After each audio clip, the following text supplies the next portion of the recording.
Hey guys, Steven Martinez with The American Dream. I just want to say a big thanks to all our supporters and fans. It's because of you guys that we're able to keep growing. Having said that, please don't forget to follow and subscribe. It means a lot to us. That's what helps us keep growing. And also, I hope you guys enjoy the next episode. What's up guys? Welcome to The American Dream podcast. It's your host, Steven Martinez. I'm here with Paul Martindale, owner and founder of MPC, Martindale Pinnacle Construction. Good friend of mine. Thanks for coming, bro. Yeah, good to see you, man. Good to see you, man. Yep. So, I mean, we've been friends for what, like 3 years, maybe? Almost 3 years? A little longer than that, probably. So, you have an interesting story. I know you're coming to Houston to do some business. You opened up another office here in Houston a while ago, and you're doing really well with what you do on the construction side. But, you know, for anyone listening or anyone that doesn't know who you are, you know, what do you do? How did you get into the space? A little bit about yourself. Yeah, so I grew up doing a lot of construction with my dad. I've personally installed over 1,000 roofs myself. Didn't start my own company until I turned 30. So I was 30 years old. I'd worked for a variety of different companies as the foreman. And then June 1st, 2012, I just made the leap, formed my own LLC, formed my company. Started out as just a one-man rock star show, as they say. And then eventually had more employees, office staff come on, sales reps, managers, stuff like that. Continue to scale over, I'm 11 and a half years in now. Started out as a general contractor, that's how I was formed. And started off just mainly doing a lot of work in Rock County, Wisconsin, and then branched off and then kind of servicing the entire state. And then I didn't really even get outside of Wisconsin until 2017, where I branched off into Iowa.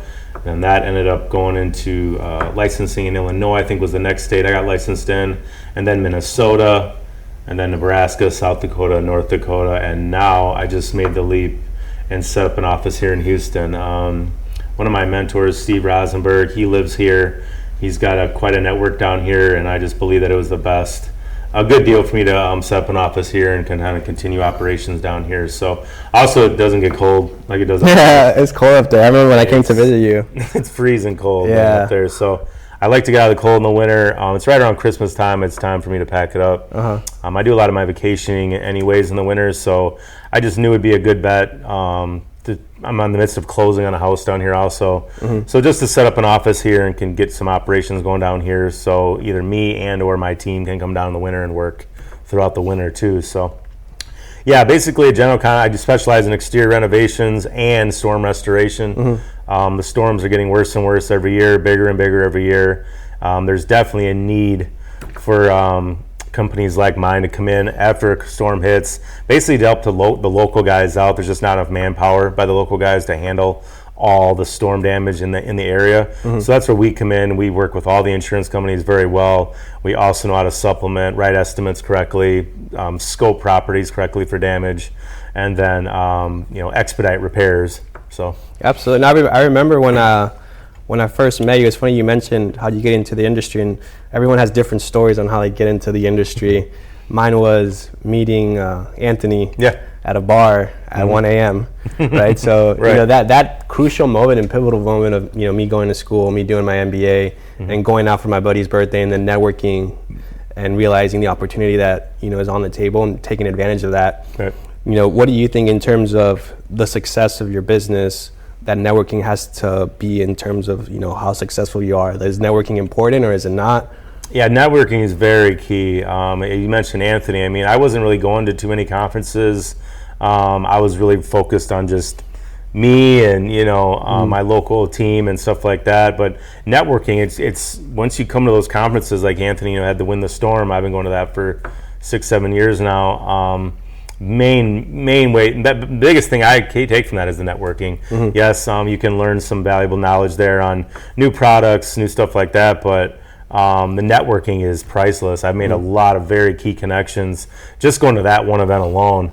I met you through Anthony. I've met Steve Rosenberg, Jason Berg, a lot of other guys that I respect in this industry at conferences and and networking events. Absolutely. So I believe it's very, very key. It's just about talking, having simple conversations with people, and usually you'll get a good vibe off them or not, and if they align with your vision. I use that term a lot. People have to align with your vision if you want to do business with them, or it just won't work out. Absolutely. No, you mentioned some really good points there. I remember for our conference, I reached out to you because one of the things that really stood out to me was your story. Mm-hmm. I know you mentioned you were in prison, correct? Yeah, For how correct. long? I was in prison for 7.5 years straight.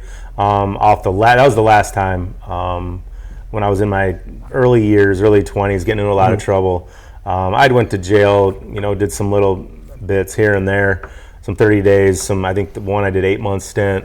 I'd been spared numerous times. Family was trying to talk to me about changing my ways. I just wouldn't listen, thought I knew everything back then. Wouldn't take their guidance, wouldn't take other family or other friends' guidance either. They saw the path I was going down.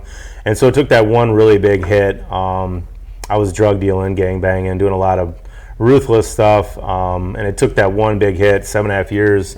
I went to prison for basically all my 20s to really change my thinking. Boot camp is a big, really helped me. You went to boot camp? Yeah, I went to boot camp. That was like the last 6.5 months of my bit I got to go there. And that's what got me out of prison 2.5 years early was going to boot camp and going through that program. But they just teach you a lot of like ways to counter your old bad thinking, your impulses. I had a lot of crazy impulses when I was younger. It just shows you how to counter those thoughts with correct thoughts and just not go back to the old ways of thinking and actions you were doing. Absolutely. One of the things that it's actually a recent quote that I learned from Alexander the Great. He was a conqueror, right? And he was really young. And one of his famous quotes is, "I conquered the world, but I never conquered myself." And the other day I was kind of just researching, and funny enough, you mentioned people making mistakes. Some of the biggest mistakes and accidents led to some of the biggest discoveries, like penicillin, radioactivity, the microwave. And I think as a person, if which is something that I kind of relate to in terms of, because I'm not perfect either. I made my mistakes, right? But I also have now the knowledge of where I have mentors that help me with my mental health, emotional, spiritual, physical, business advice. If I ever need a call, and I could call you in regards to business, right? So I have people in my support system that help me take myself to that next level. Right. Do you have that support system? And when you were in that moment, how did you, because prison's hard, bro. Very hard. Were you going through a depression? Were you how did you get that mindset that really transformed something from how did you pretty much make something good out of something bad? That's really what I want to know. Yeah, so, it was a rough time for sure in my life. Went through a lot of stuff in there. I was in 3 different maximum security prisons. I was in Supermax. Supermax really wears on you. You're just basically in a 5x10 cell, for 24/7. The only way you're getting out is to go out to an outside rec. Maybe I think twice a week you get to go out there for an hour, and then maybe go to the library to research your case. That's the only time you're getting out of that cell. The showers in your cell, you get 3 showers a week. Very, very rough time. I've seen a lot of guys, gangsters, literally lose their mind in there, especially when they go to Supermax. So it takes just a lot of supreme mind power to get through that. Read your book a week. They give you 1 book a week. I was on the Dre Duran show a few days ago. We were talking about that, and I would literally just divide the number of pages by 7, so the book would last me all week. Wow. So they only give you 1 book a week to read in there, and it would last a week because I just divide the pages by 7. And all there is to do is just to read, write letters, and work out in that little cell. So, there's I use that as motivation every single day. I never stop. So a lot of guys ask me, sometimes I see some owners where they'll do well first couple of years and they just expect everything just to keep raining in on them, and that's just not true. You got to go out and get it. Every day I wake up, I'm just relentless. I refuse to lose. I always find a way to win. And I kind of act like, I know there's this saying, you act like you're broke every day, no matter how much money you have. That's just how I think.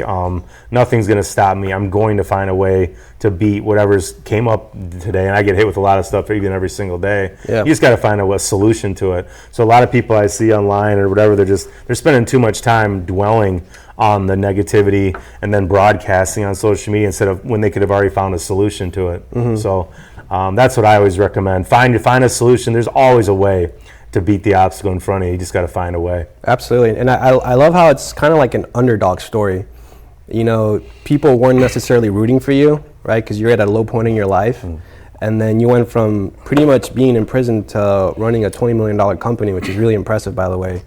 So having said that, that jump from being there and then your first year switching into the construction, was that easy, or did you get it? How did you get that business mindset to where you knew how to scale and operate your business successfully? Because a lot of people in the construction space, man, they'll be in business for 3-4 years and then they just get out of it. Yeah. You've been consistent. How'd you manage to do that? Yeah, so I read a book. It's called The Infinite Game. There's a lot of people, yes, they play to scale their company as much as they can for 5 years and sell out. I play the infinite game where I scale my company to, yes, I want to continue to scale and make money and be profitable, but I want to be able to hand it down from generation to generation. So I'm playing the infinite game with my company. I'm not playing to sell out. When I first started, I've learned a lot in business. I didn't know just a lot to do with taxes, but it's been a learning experience in over 11 years. I've definitely learned a lot. Just with keeping your books in order, that's very key. Your finances in order. Just making sure that you're not spending too outrageously and spending money that really isn't yours, as they say. A lot of times when you do storm restoration, you're waiting sometimes 30, 60 days to actually get final payment on a project. So you're basically floating a lot of projects with materials and labor. You're waiting on those final checks. So a lot of guys I see sometimes just get strung out too far. They want to be too big too quick. They go out, buy a bunch of trucks, try to be like the next biggest guy that's been around for 20 years. And a lot of times I've seen that's ruined other owners. So I've scaled slowly but surely. And I'm still really, really firmly invested in my company. I just don't hire a manager just to take over everything and I sit on the golf course all day. Yeah. Which is fine, I guess, if you have guys you can trust to really run your company the right way. But me personally, I love construction and I'm still very firmly invested in my company every day. So in terms of a business owner, I have, for example, I have plenty of friends that, they've been to prison or, they got their college degree or their MBA, or maybe they've kind of been handed it down to them as a kid or something from their family or whatnot. But do you think that in terms of that mindset, a successful entrepreneur needs to have that unequivalent mindset of, being hungry, being driven? Where do you get that from? I've always, since a young age, just wanted to be the best at something. This is how I went to a private school until my junior year. I had pretty good teachers, but it's just I don't know if it was ingrained in me by my dad or what it was. But I've just always had the mentality where if I'm doing something, I want to be the best at it. It's just how I am. So I never get complacent. That's another thing I see is there's a lot of complacency. A lot of people wanting handouts. I don't want anybody's handouts. I'm going to go and get it every single day. So. And for that guy or that kid, that young entrepreneur that's young, I'm not going to lie. I think you're right. Our generation, we're very complacent. We get lazy. We're on our phones all the time, on Instagram, TikTok, all that good stuff. And, making money really isn't rocket science. Anyone can make money. It's just about applying yourself to whatever you want to do. Yeah. And one of the things that you said, your dad used to tell you to be the best. My dad used to tell me the exact same thing. He would say, if you're going to rob a bank, you better rob the biggest bank in the U.S. If you're going to, sell narcotics, you better be the next Pablo Escobar. That metaphor in terms of if you're going to do something, stick with it and be the best at it. Right. And, that mindset, I think, is lacking now, especially in our generation. If someone was listening who's young, what would you tell them in terms of really giving them advice to hone it down so they can become successful? What would you say?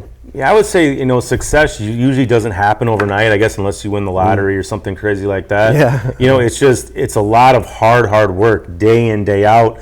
Yes, I'm a very firm believer in doing a job that you like. I'm a very firm believer in that. If you don't like even what you're doing, you're probably, you're going to want to jump ship and go on to the next thing if something comes your way, another opportunity arises. So I always say, hey, maybe it takes a few tries to figure out what you like doing, but once you do, and you find that that's your niche, then go all in with it and just day in, day out, wake up man, I want to be the best at this. I'm going to work hard. Whether you're actually working for someone or you actually go out on your own and start your own company, it is a lot of hard work, especially in the first few years as you're first starting your company. You're going to get hit with a lot of things, and you're going to have to find a way to overcome that. So just don't give up. That's very key. I remember that first year in business, I almost gave up over that first winter I went through. I almost went bankrupt. I was seeing my bank account just dwindling. There's really not too much you can do in the winter up north. So I had some money saved up, but that money just dwindled in the winter.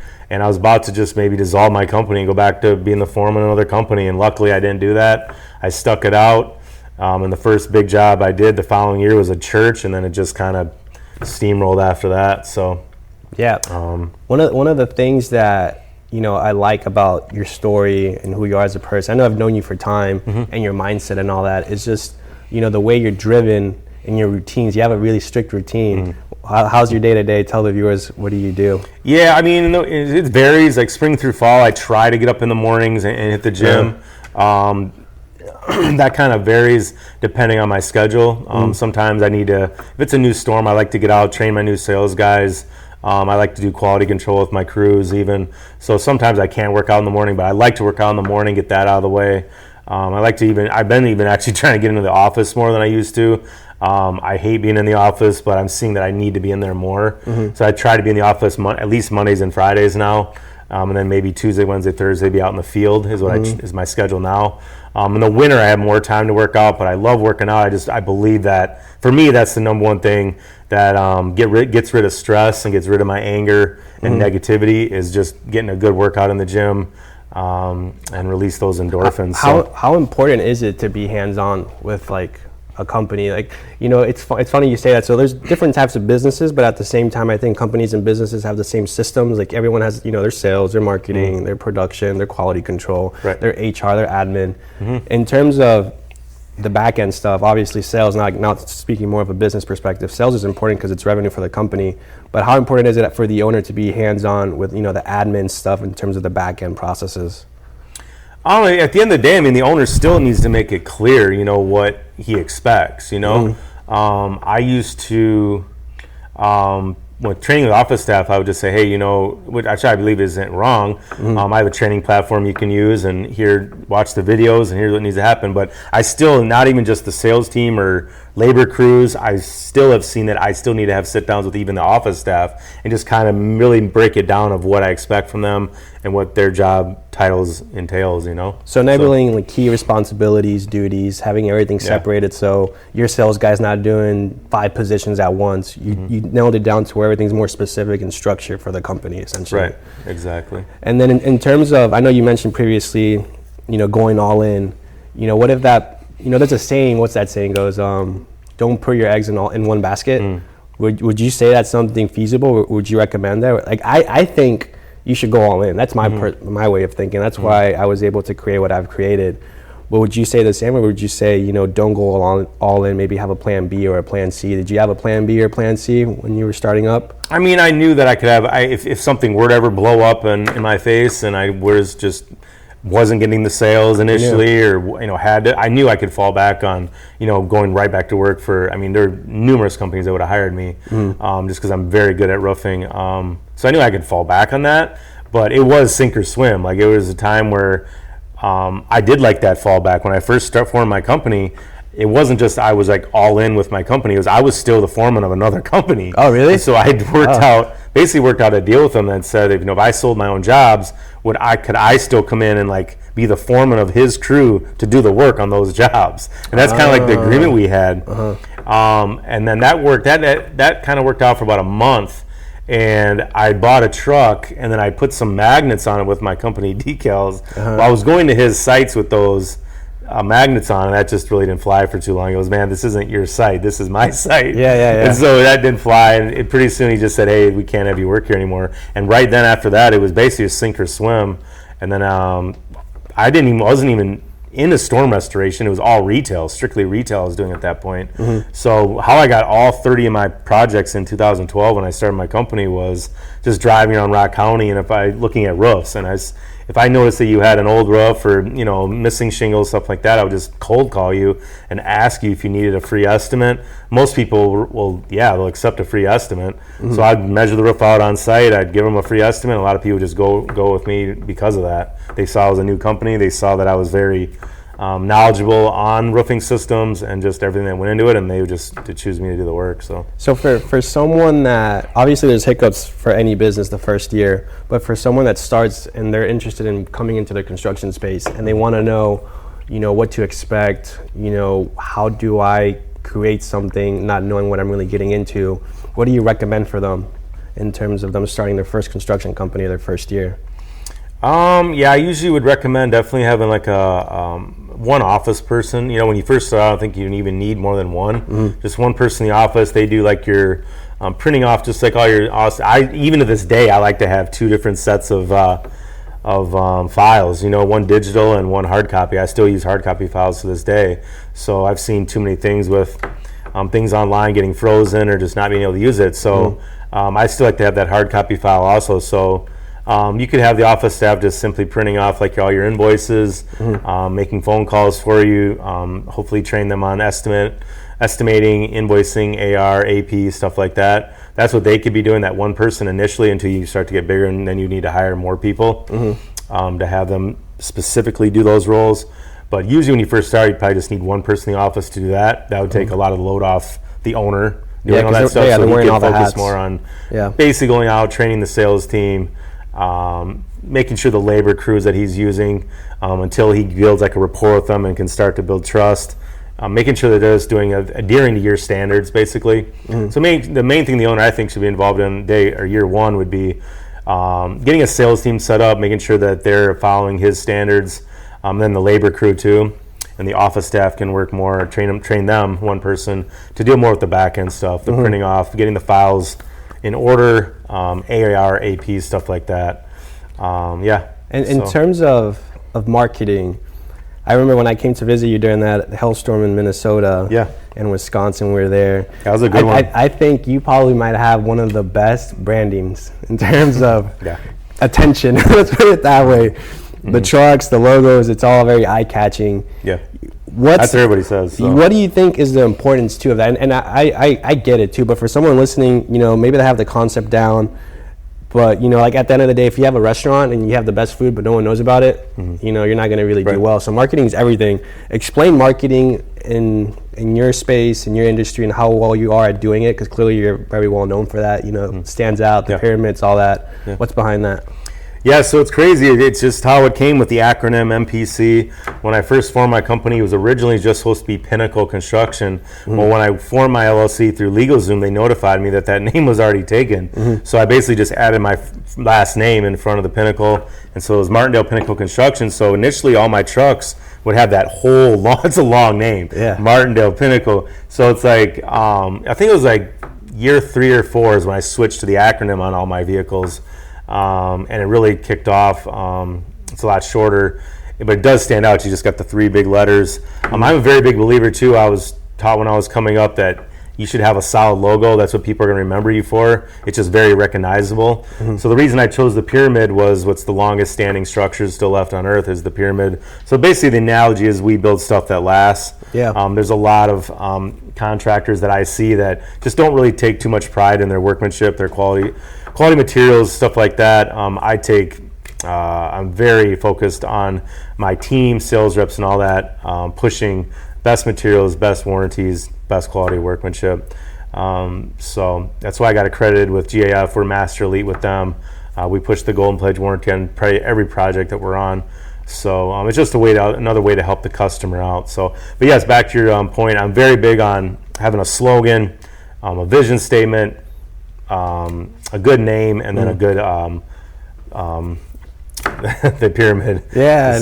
No, I've seen it. I remember when we were driving around, people were like, you know, we've seen you around, and stuff like that really matters when it comes to attention, because that's marketing. You know, what grabs your attention to a product or service is the way you market it, and clearly you do that right. So in regards to you know, what you're doing with, you know, the company, the branding, and the space that you're in, how competitive would you say the construction space is? Is it a dog eat dog? Is it, you know? Very competitive, especially in storm restoration. It's if you're doing storm restoration, once again, I've been doing it for a long time now, so I know what to expect, but there's some pretty ruthless areas you can work. I mean, DFW, Twin Cities, Minnesota, I've worked plenty of storms up there. There's just so many contractors that are in that space. And a lot of them are just, there's not a lot of integrity either. So it's called knocking signs. You'll have signs dropped and there's still other companies coming back around behind you and knocking your sign and trying to deter the homeowner from canceling with you and going with them, making up lies, slandering you. Just a lot of stuff goes into it. So once you've built a brand, a good name, though, usually most people, if they do their due diligence, look you up online, they're going to figure out that company was lying and just trying to get the job stolen from you. But yeah, it's a ruthless business. I'm really focused now, kind of refocusing on branding and just in the main areas that I'm in, where I have my offices at. So I think that's really key. Is to get your name out in the community, sponsor local people, sponsor events, stuff like that, and just try to definitely not just do Storm, but build your retail side of it too. Absolutely. I think being involved with the community is important too, to resonate with the audience that you want to target for your product or service. They see you as a local brand, as a homeowner, as a small business, and they want to support that. But also, having said that, I've noticed that, especially this space, it's a dog-eat-dog world. Very. And I think for any business, really, because you're not a bad person, you're a really nice guy, but at the same time, you have to have a balance as an entrepreneur to, be nice, but then also be well respected to where you don't take shit from anyone, really. People take advantage of you. Exactly. Yeah, I mean, there's a lot, even now, just you made the reference of the younger generation. I think it goes in all the generations, where there's a lot of people that they just want free handouts. If they can see a chink in your armor, they're waiting to slice you stab you in the back. And so I do a lot for my team, a lot for my people, and even with all that, I still got guys that are just looking for the next degree. The grass is greener and getting deterred by other guys. There's a lot of guys that are, I guess, poaching sales reps in this business. They're just always trying to slide in on their DMs and say, hey, we got better compensation for you, and blah, blah, blah. The next thing you know, those guys will leave, then they'll come call me back and want me to come back. So I've seen a lot of things in over 11 years. But yes, it's a pretty ruthless business. Yeah, so. I think that saying, the grass is always greener where you water it. Yeah. You know what I mean? You can't just do something and expect, A or B to be better than that. It's really where you devote and put your energy into it. I remember, I think I told you the story, when I was, a young entrepreneur, you're in a sense a little bit vulnerable, right? Because you don't know much. And I won't say his name, just to not name him, but pretty much I gave him my service that I was doing, which is like a whole consulting thing, right? To help him structure everything from a marketing perspective. Yeah. Gave me a check after I provided that service, and that shit bounced back. Yeah, and then I was like, man, that was I texted him, I called him, completely ignored me, aired me, and I did my time and energy to provide something well for him, right? Yeah. And that's when I really realized, like, shit, man, people can take advantage of you. It doesn't even have to be in that. Exactly. So have you ever had, a story, or how did you realize that, in terms of business, you really have to be realistic in terms of who you bring into the field? Have you ever had a experience like that? Yeah, you gotta just definitely do your research on the people that you want to do business with, and even sometimes, no matter how much research you do or how much recommendations the person has, they're still gonna rip you off or try to. I've had some issues with just. I had one where it was, I think, 3 or 4 years ago, where I'd hired a guy to do some recruiting for me out in Iowa. He promised he was the best, which everybody does. They're always the best in their field. So I said, hey, he came recommended. I met him at a conference. Didn't spend a lot of money with him, but he promised me he'd give me 2 really rock star, new sales guys in Iowa, which is where we were doing a ton of work.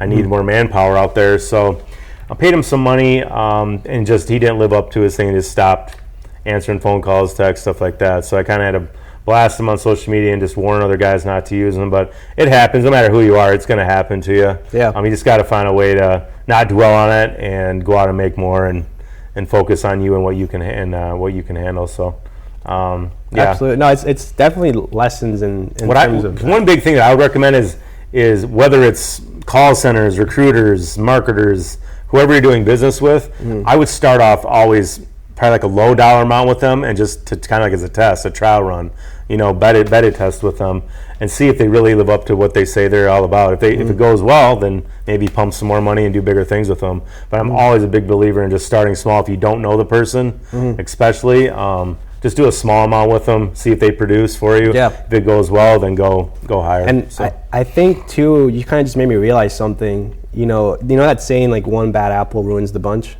I think in terms of small businesses, that one bad experience from a small business owner who, let's say, uses a marketing service from another small business owner and their experience is horrendous. Yeah. They'll end up switching over to, let's say, a more quote unquote corporate company, and then it ends up killing the whole small business field of it where, someone who owns a legit business and they're actually trying to provide a good quality service and product can actually not even end up getting any more clients because people ruin it for them. Right.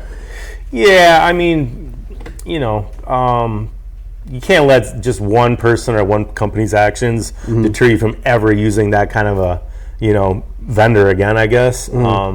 Everybody's different. Everybody has, some guys are good, some guys are bad in every industry. So I always recommend don't take one person's actions and let it ruin it for everybody.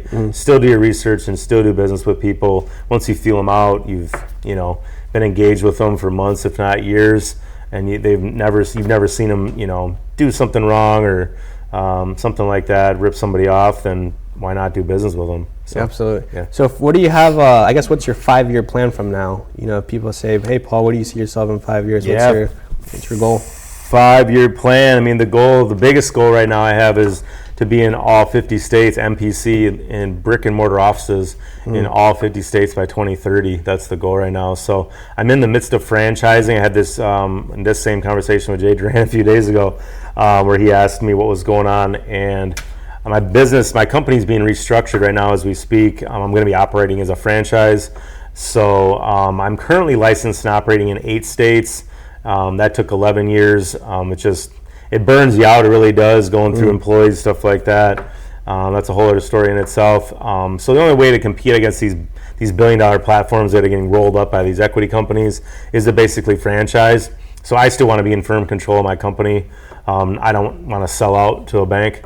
So the only way to do that is a franchise, and so that's what we're doing. I've got some very good people, mentors, coaches of mine that are helping me with this. They're going to be involved with it also. But yeah, that's the biggest goal, is to be in all 50 states, brick and mortar offices by 2030. So, yeah. In terms of, I guess, the mentorship that you have, is that really crucial in that objective to really stand out and be in all 50 states? Very, very crucial. I understand. I've came to understand. I mean, just because I'm a really hardcore go-getter, I don't stop. I'm relentless. Blah blah blah. Doesn't mean that other people that work for you are going to be that way. And so, one of the biggest things I started to learn was I need to have just really crack down on the systems, policies, procedures within my company. You got to have them, and you got to make sure that your staff is adhering to that, or that's when things go awry. So let me ask you a question. So in terms of the business side, right? It seems like you're very well educated and you have a lot of experience. You know what you're doing pretty much, and you're one of the best at it. But now for someone that now they listen, they have an idea on how to perform and have a good structure in their business for whatever industry they want to do. Yeah. How important is it for a person internally to be, mentally clear, emotionally stable, physically fit, spiritually, involved with, God or anything like that for them? Do you think interpersonal is connected with the business as well? I believe so. Yeah, you got to cancel out that negativity one way or another, whether it's through God, whether it's through working out, whether it's whatever it is. People have a lot of different things that they do things to step away from their business and keep their mind clear. It might be biking, mountain climbing, basketball, weightlifting. I mean, there's a whole host of things you could do to keep your mind clear. But yeah, there's a lot of negative arrows. There's a lot of haters, as they say. Once you start to get bigger and you start to scale your companies, you're going to start stopping wanting to associate with all these people that are basically doing the same thing. They're stuck in a rut. They're not going anywhere. They're not trying to elevate their life. They're basically being a hindrance to you. And so that's what you'll see, is you're going to have to cut off a lot of these people.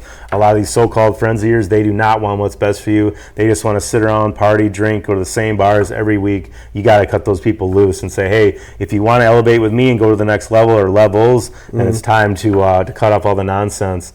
But you can't keep those people around you. So that's the biggest thing. I agree 100%. I don't know if I've actually told you this, but I've been sober for maybe almost 5 months now. Okay. Yeah. So I cut off everything. And, I was in a state too where, everyone gets some sort of, let's call it, emotional stability or depression, to where they're feeling a little low. And I was in a really low spot. And, I kind of, realized that I was like, shit, I'm about to hit rock bottom, and I really need to grab myself before it's too late.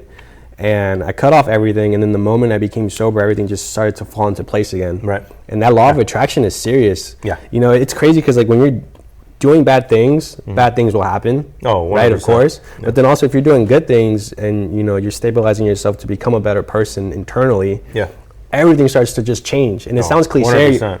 And do you think, I know you're big on law of attraction. I see your stuff on social media. How important do you think that is? Yeah, alcohol is a depressant for one. I mean, I see a lot of, and I mean, don't get me wrong, I still drink here and there. Yeah. I too have also stopped a lot of the partying and all that stuff that I was doing even recently. Yes, I was very good. I have a switch. I can turn it off and on whenever I want to, unlike most people. I've just been able to do that. I know I can wake up, even if I've been partying, go right into a meeting. It's just, I'm built different. And just, I'm going to find a way to win and once again refuse to lose. But a lot of people aren't built that way. They start partying, they just don't have that off switch, and they just keep going on. And I don't even want to be that kind of an influencer either. So sometimes I'll invite even people out and we'll go out for a bit with team members of mine and stuff like that. And I've even noticed that I've been a hindrance to some of my team doing that. And so I've stopped doing all that altogether. So, yeah. So sorry, I was kind of taking a detour. You were pretty much hitting on the spot there. Essentially, being that person to where you can manifest yourself to a different tier and a different level does actually help you. First of all, cut off the wrong people, because once they don't see you as a liability or a leverage, like, oh man, I'm going out with him all the time. He's the one paying. He's the one buying. Yeah, exactly. Drinks. Yeah, people use you a lot, especially if you have money. They're gonna use you, and you're always your friend when you're out paying for everything. But that was one of the things too. When you're young and you have money, things are very different, right? You're not used to having this money. My mom and dad divorced when I was 13. My mom cleaned houses. Yeah. So when you get money, sometimes it gets to your head. Right. And I think it's important for people, once they have a taste of that, to really understand what to do with it. And, if you go to these moments and experiences, those people that are there, they're just there for, the moment. They're not really there to see you succeed. Right. Yeah, they don't care. And then in terms of that, do you feel like you've had a lot of people kind of try to poach you, being successful, being an entrepreneur? How do you distinguish someone, I guess, from knowing they're not using you? Just once again, I was in prison for 7.5 years. I was around nothing but con artists the whole time. So I'm very good at reading through the lines and reading through people's facades and mirages they put up. That's just one thing I'm very good at doing. At the end of the day, as the saying goes, the numbers don't lie, your actions don't lie either. So I'm going to be able to see through all the smoke and haze and mirrors and all the other stuff pretty quickly. So I do my research on people that I do business with. And I can usually just get a vibe off you if you're someone I want to associate with and do business with or not. If I don't, we probably won't speak again. That's just how I operate. So, one big thing is being able just to cut people off, that negativity off right away. That's very key. If you don't, it'll just fester and it'll ruin your whole day. It might even ruin your whole week, depending on how big the problem is. You got to find a way just to cut it away and find a solution to beat it, and then go on to the next thing you got to get done. And this is not just business. This could be a relationship, a wife, a girlfriend, friendship, anything like that. It's all the same thing. All the texting back and forth, that's just ruining and taking time away from your day. You just got to cut it off. If you are going to respond, if it's something negative, and it's somebody that I do associate with, I'm not going to respond to it probably the whole day, because I know it's just going to go on and on and on all day. Yeah. I'll usually wait till my day's done, and then maybe at night, after I've showered or something, maybe respond to it, and say, hey, I don't have time for the nonsense. If we can talk in a respectful manner, then we can try to find a solution here. But I'm not going to sit here and go back and forth with you all day. It's going to ruin my day. I'm trying to be positive and optimistic, and you're trying to ruin that. So absolutely, no, that makes perfect sense. For the viewers, I guess, listening, and anyone that wants to get to know you, is there anything else you want to say, in regards to maybe MPC or yourself? Is there a last message that you'd like to give out to them? I like to tell everybody, if I can do it, anybody can do it. The odds were severely stacked against me. I think the recidivism rate in Wisconsin is over 80%. So that means 80% of guys that get released from prison usually come back within a year. Wow. I beat that odd for one. Number two, construction, I think the odds or the statistics are 85% don't even make it 5 years, 95 don't make it 10 years in business. It's just a very hard business. It wears you out, it burns you out.